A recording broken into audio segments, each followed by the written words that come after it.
I recently saw a podcast or a clip from a podcast where the venerable Dr. Umar Johnson was asked the question of why he opposes interracial dating.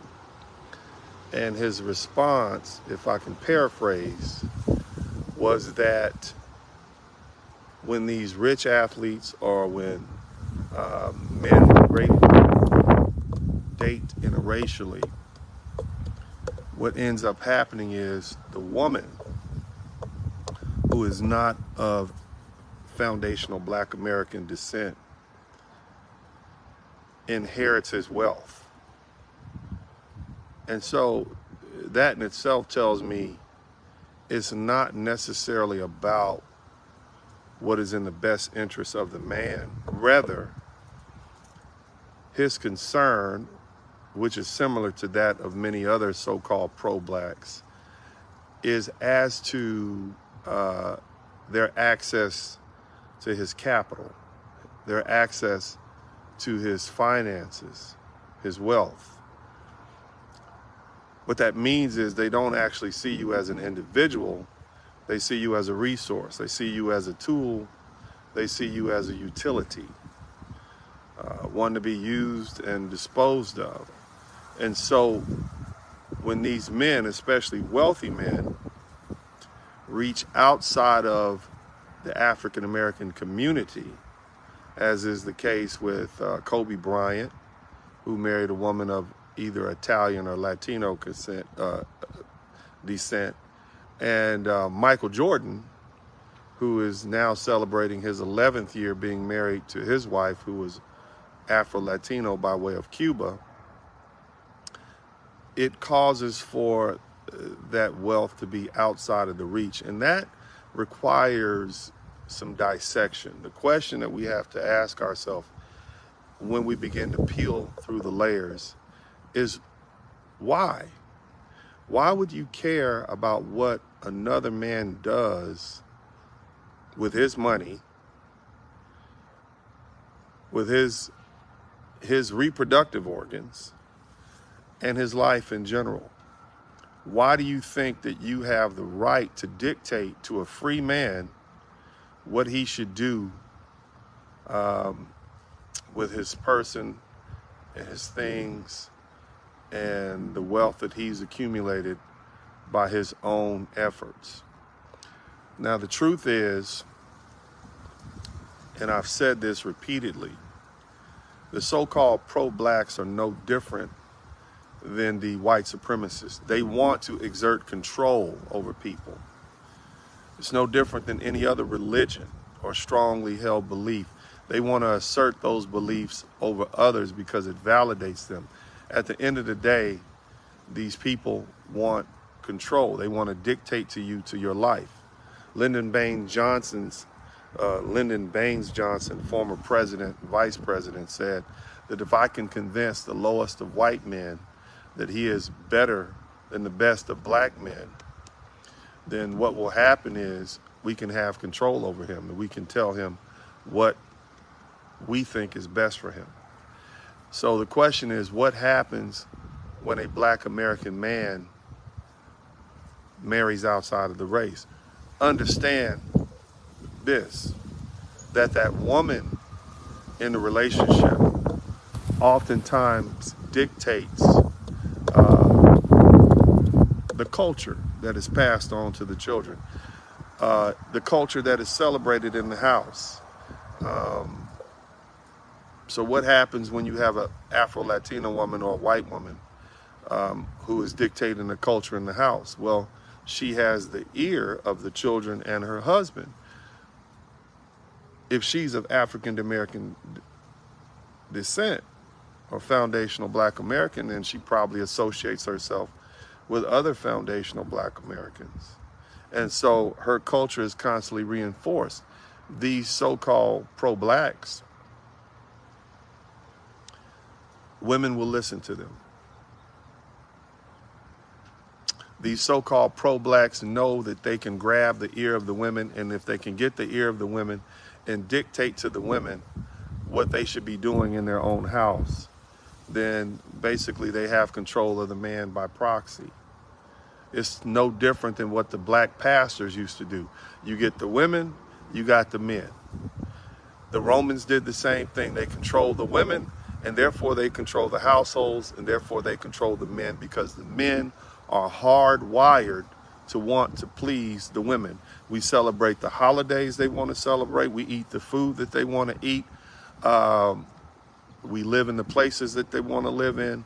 The houses, you have men spending more money than they can afford on homes that they can't afford because they want to please their women.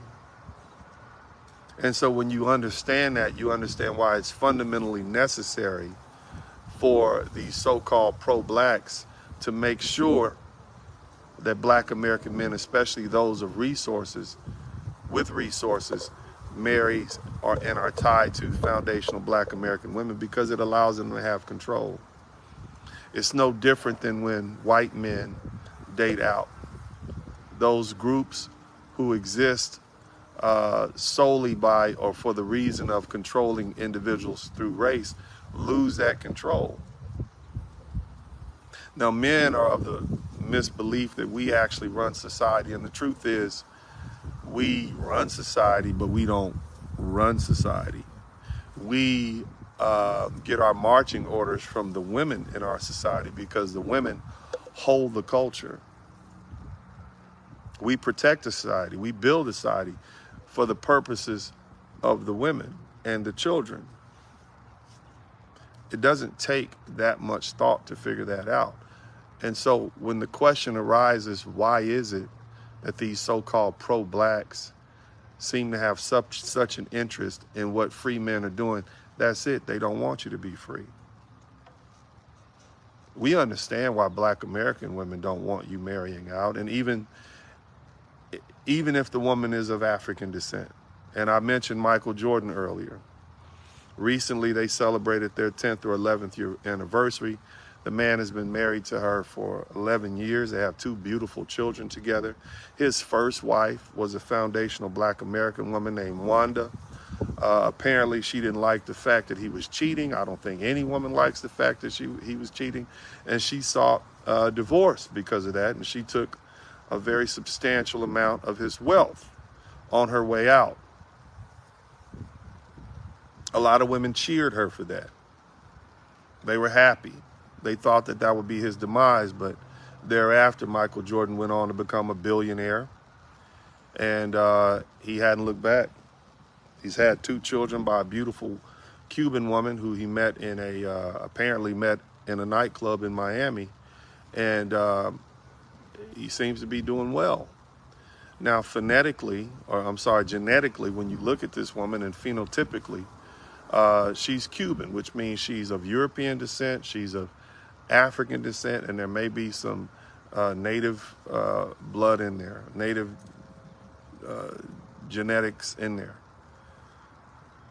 That's no different than Paula Patton. There's no different than Janelle Monáe. There's no difference. She looks like she could be people like Beyonce, share these same genetics.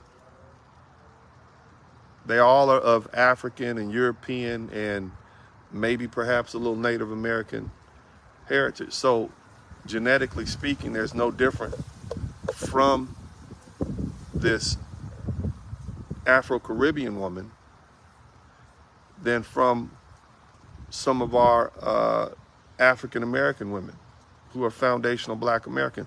So why is it that there's such a pushback? Why is it there's such vitriol thrown at Michael Jordan when he marries out? And when I say out, clearly it's not outside of the genetic pool. It's outside of the cultural pool, because that Cuban woman is not beholden to the foundational black American community. She is not beholden to the leaders in the black American community, and neither will her children be. Moreover, he's probably living the life and living culturally like she wants him to live. So And when he passes on, because he's significantly younger than her, just like Kobe Bryant's wife, she's going to have control of the wealth. And there's nothing that you can say to her through shame or guilt to make her feel as though she's beholden to the black community. So it's a loss of control. By contrast, when black American women like Serena Williams marry outside the race, it's not so much as an offense to these so-called pro-blacks, because those black women, will give birth to black children who will then inherit this black American culture.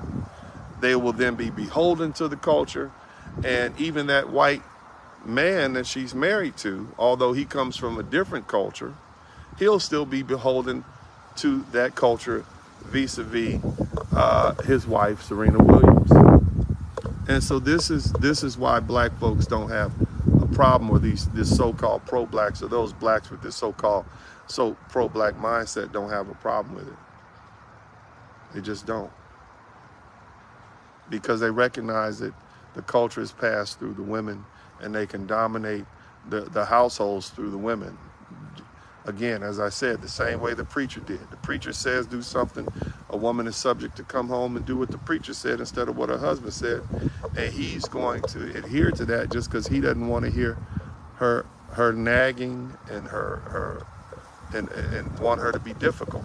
God equipped women with that tool of control. Black American women, obviously, we understand why they, generally speaking, don't like the idea of black American men marrying out, especially the rich ones, because they lose access to those resources. They lose access to that wealth. On top of that, couple that with the fact that a lot of black American women have a problem with the phenotypes of these women. These Afro-Latina women, whether they be from those countries or from here, they typically have features that are sharper. They have longer, straighter hair. They have more exotic, fair skin, light skin, whatever you want to call it, skin tone. And these are marks of beauty in the black community. And so there's a natural inherent jealousy. But as far as compatibility, when I look at Michael Jordan, for instance, and so many other black American men who are marrying and dating Afro-Latina women, I see, number one, for a man who is traditionally minded and who's patriarchal, Latina women, or Latina women in general, but Afro-Latinas specifically, they come from a patriarchal society. They come from a culture that's family-oriented, that puts the family first. Submission is not a problem. There's traditional notions of religion, and very oftentimes very religious-oriented families. On top of that, part and parcel of the culture is the culinary aspect, the cooking, and black men love home-cooked meals.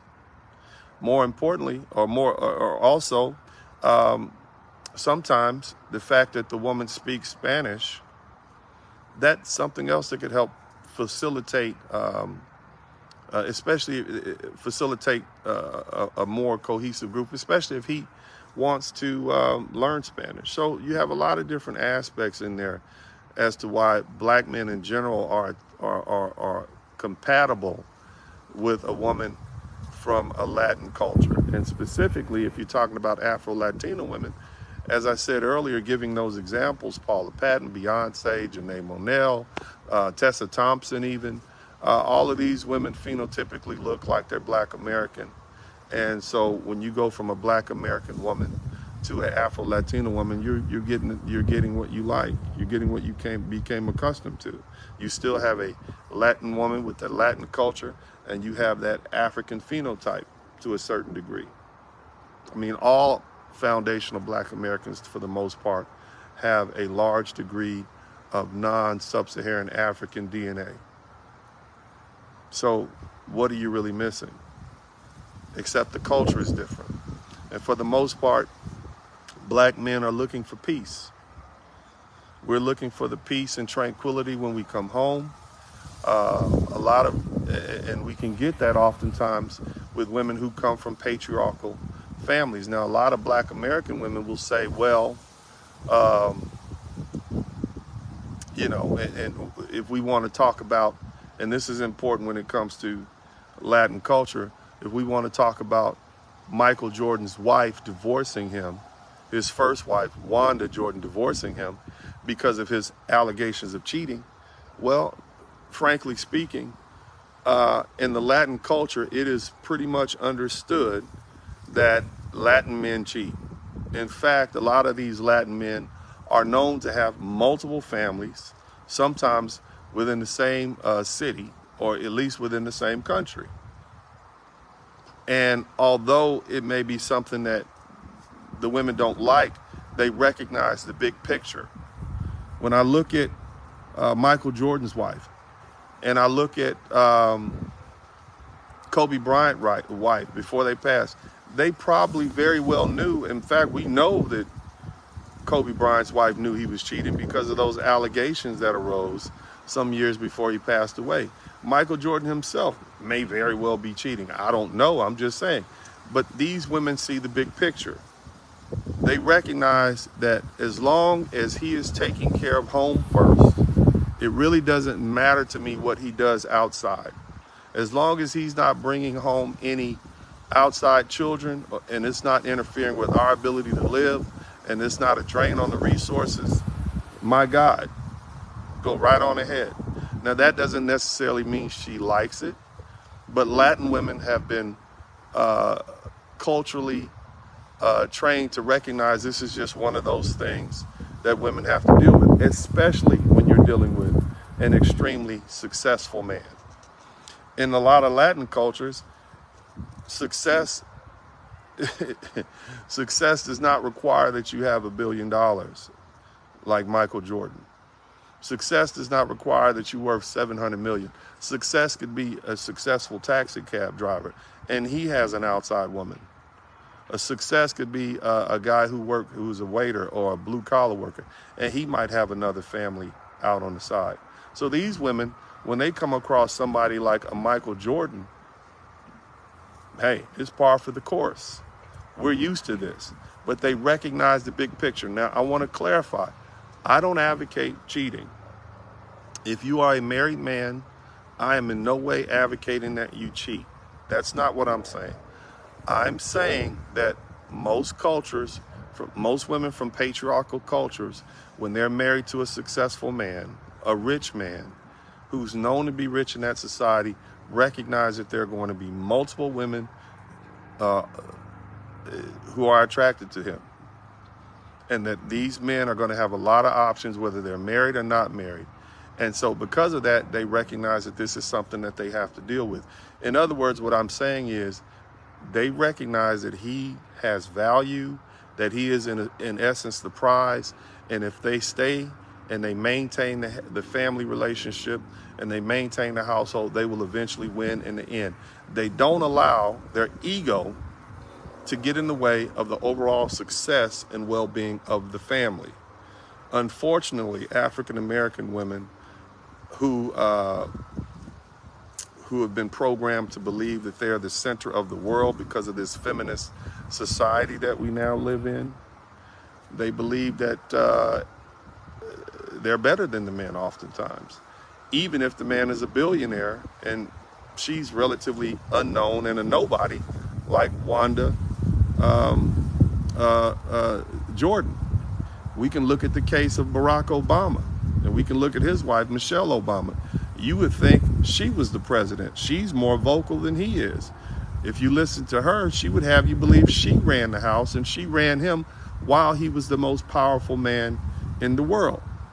And so what I'm looking at is a displaced, the culture, Black American culture gives Black American women a displaced self-view of themselves, a displaced self-view of importance. They think they're more important than they are. They think they're more important than the man, even if the man is super wealthy. And so the idea that he would cheat on her when she, in her mind, is the prize is just something that their ego can't handle. Latino women, on the other hand, recognize that he's the breadwinner, he's the earner, but at the end of the day, they can win through submission in the long run. And so they're not going to just let their man go just because he has an outside family. This is not something that I'm making up. You can simply go ask them. Matter of fact, there was a time in African-American history where a lot of men had relationships with other women, and they had families, and a lot of African-American families didn't even meet their half-brothers and the other wife until the funeral. Big Mama might have known, Grandma might have known, but the family didn't know. But I say all that to say, I believe that when it comes to why these people care so much about what black men do, as far as the black supremacists, as far as the so-called pro-blacks, they merely want to have control over you. And they lose control over you when they don't have control of your woman. They don't have control of your woman when you marry a woman outside the race. Black American women, there's an element of jealousy involved in it. There's an element of loss of a utility, because at the end of the day, they think they own you. They think you're their property. They think you're going to wait there until they decide that it's time for them to come out of the game and, retire from whatever funky business they've been doing in the street with Tom, Dick, Harry, Chad, and Tyrone, however many children they decide to have.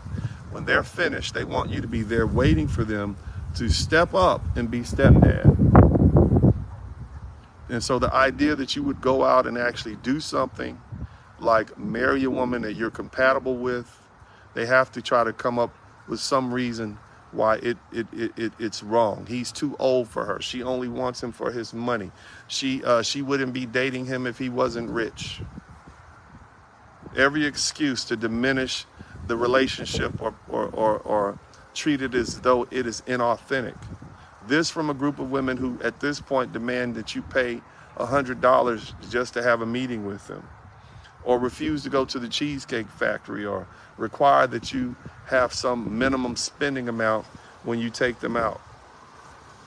Women that expect you to come to them as you are, as they are, whether they are 150 pounds overweight, whether they have multiple children by multiple men, they demand that you accept them how they are. What does that mean? Again, that goes back to that ego where they believe that they're the prize. And so when you go out and actually find a woman who is objectively beautiful, who is fit, who is feminine, then that basically forces them to face reality.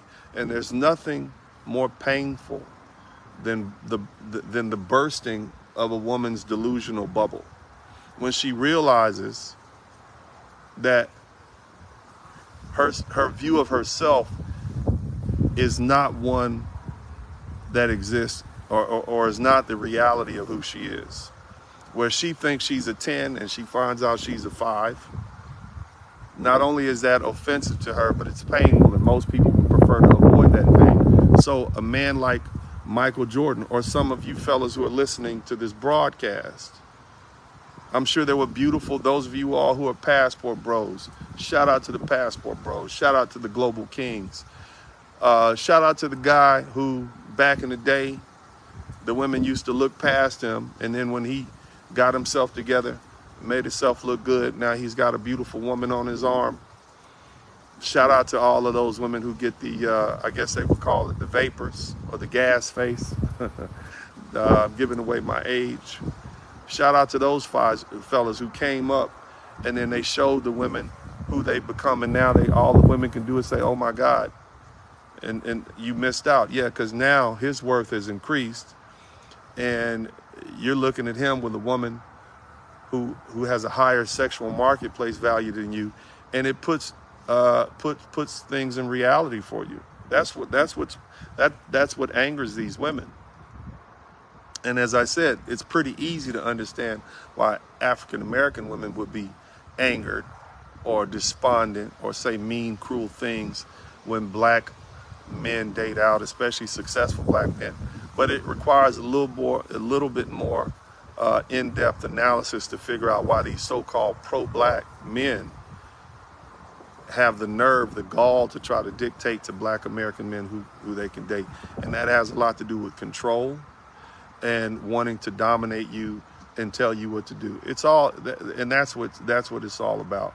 And so that's my take on it. But again, as far as interracial dating, my advice that I give my sons is as follows. My preference for you is to date women of African descent. That's my preference. And that would be the advice I would give my children, not because I have any notions of racism or bigotry, but because, number one, I know how difficult it is to date out. I could imagine. In a lot of relationships, especially black men dating women of other races, especially black men who date white women, the divorce rate shows that they have so much outside pressure that it begins to interfere with the marriage. And so that's why the divorce rate is so high, largely because she's a white female, he's a black male, and society typically likes to dictate to both of those subgroups what they can and can't do. And so there's so much outside pressure, the looks, the stares, the animosity, you always got to be on edge. The family may or may not accept it on both sides. So, you know, I get why those divorce rates are high. It hadn't anything to do with the individuals, but I think the outside pressures tear away at the fabric of those marriages. But, you know, that being the case, you know, I understand why people still would want to look past that and try to get married to the person they love. I say marry someone of your own ethnicity. It makes life a lot easier. That's my opinion. It's solely my opinion. The other reason is when you look at your grandchildren, you would want to see the faces of your ancestors in those grandchildren. And if you marry outside of your African culture or your European culture or your Asian culture, then you begin to lose those phenotypical looks. That's my perspective. That said, and I want to be absolutely clear, if you find a woman who is cooperative, who you find physically attractive, who is good to you, who brings peace of mind to you, irrespective of her color or her race, you would be foolish to give that woman up just to try to appease the social pressure of trying to marry within the race. Because at the end of the day, these people are not going to be there for you 20 or 30 or 40 years from now. And just because you marry a woman of African descent and you're African, just because you marry a woman of European descent and you're European, just because you marry a woman of Asian descent and you're Asian, doesn't necessarily mean that you're compatible. It doesn't mean that you'll even stay together. So again, my preference is for black men to marry women of African descent. But whoever you choose to be with, I support it. As long as she treats you well, you treat her well, she's cooperative, you all produce healthy children that are sound in mind, physically fit, emotionally stable, and that can grow up and help make this world a better place. That's what I support. And more importantly, I support your freedom to choose. See, I am not here to try to dictate to you how you should live your life. I'm not here to try to dictate to you men what you should do. You've earned the right to live your life as you choose. You've earned the right to walk through this world on your own circumstances. Whatever wealth you earn, you don't owe anybody that. You don't owe an explanation to anybody, because that's what being a free man is about. And if anything else that you take from my page, recognize that I push a freedom doctrine on this page. When I talk to black American men, I'm talking to you because you've paid all the debt you need to pay to anybody Whether we're talking about the United States government, we've served in every war. We served honorably in every war. We helped build this country even without compensation and not getting paid. We did that for over 200 years. And even throughout our history of enslavement, we participated in the well-being of this country through its freedom, its quest for freedom in the Revolutionary War, its maintenance of freedom in the War of 1812. The Civil War, we fought on both sides, and we helped earn our freedom. World War I, World War II, the Korean War, Vietnam, Iraq, Afghanistan, 1, 2, 3, and 4. And we still are disproportionately represented in the military and armed services. Civil servants, we're firemen, we're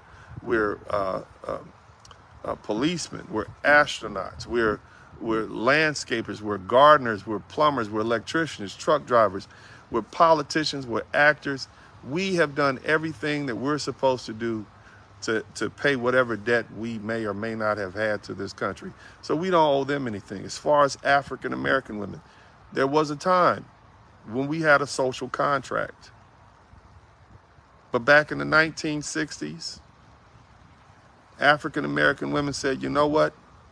The government, feminism, is offering us a better deal. We're going to take what feminism is offering us, what strong, independent doctrine is offering us. We're going to take this welfare. We're going to take these food stamps. We're going to take this affirmative action. We're going to take this admission into college, and we're going to break this social contract with the black man, and we're going to sign our deal with the government. Prior to that, it was the black man, the black woman, and the black child fighting together for the well-being of the black family. But black American women breached the contract, the social contract that we had. And so that being the case, we're no longer bound to it. That was that was in the 1960s. Here we are nearly 70 years later, and black men have finally realized we are no longer beholden to these women because they breached the contract. These women no longer belong to us. They belong to the state. They no longer belong to the black community. They will tell you that their interests are divergent from the black man and the black child. They have their own interests, their own political ideals, their own political needs. So what does that tell you? It tells you at minimum the social contract is broken. There's a breach. And so what do you do when somebody who you've signed a contract with decides that they don't want to honor their end of the contract anymore? Well, you get up from the table and you walk away and you go do what's in your best interest. What I'm telling you, black men, is that you don't owe black women anything. You are free. You are free men. If you decide to marry a sister, if you decide to help the black community, that is your freedom to do, exercise also. But you also have the freedom to leave, divest yourself of the black community, see what the world has to offer, reinvest somewhere else, start a new family somewhere else. And I'm not telling you who to marry. I'm just telling you that you're free men. If you choose to listen to the so-called black empowerment group, that's fine. You're free to do that. But if you also decide that you want to up and leave and move halfway around the world or all the way around the world, you're free. If you decide you don't want to get married, you don't want to have children, you don't want to live in the black community, you want to live somewhere else, so be it. You are free men. And that's the most important thing I can tell you. You are no longer in shackles. And you now have to release that mental slavery that tells you that you are. The best thing that could have happened to all Western men has been so-called feminism. First wave, second wave, third wave, fourth wave, and whatever wave, the typhoon is coming now. You're free men, especially as the black men. They released us. You're no longer bound to them. Yet they still want to use you as a resource. They've breached the contract, the social contract, where they exchange submission and cooperation for provision and protection, but they still want you to provide for them and protect them. And they also want Big Daddy government to provide and protect for them. But they don't want to give you what you're supposed to get, and that's submission and cooperation. And so that's not fair. And as any good advocate would tell you, well, when you're not getting a fair deal, it's time to bounce. It's time to get up and walk away and go somewhere else where your interests are better served. So go where you're celebrated. But generally speaking, fellas, you're free. And I hope that the next time you hear these so-called anti-interracial dating relationships, that you take it with a grain of salt and understand, dig deep below the layers and understand really where they're coming from. It's rooted in control. It's rooted in the idea that they know they can control you better through your woman, but they can't control a woman from another ethnicity. And so they want you to keep a foundational Black American woman or African-American woman. Or if you're African, they want you to keep an African woman. If you're Latino, they want you to keep a Latino woman because they can control you better through those women. That's how it works. That's how these racial ideologues run it. That's how all these so pro-blacks, pro-whites, pro-whatevers, that's how they run it. It's about control. And so you need to keep that in mind. Other than that, man, I love you all.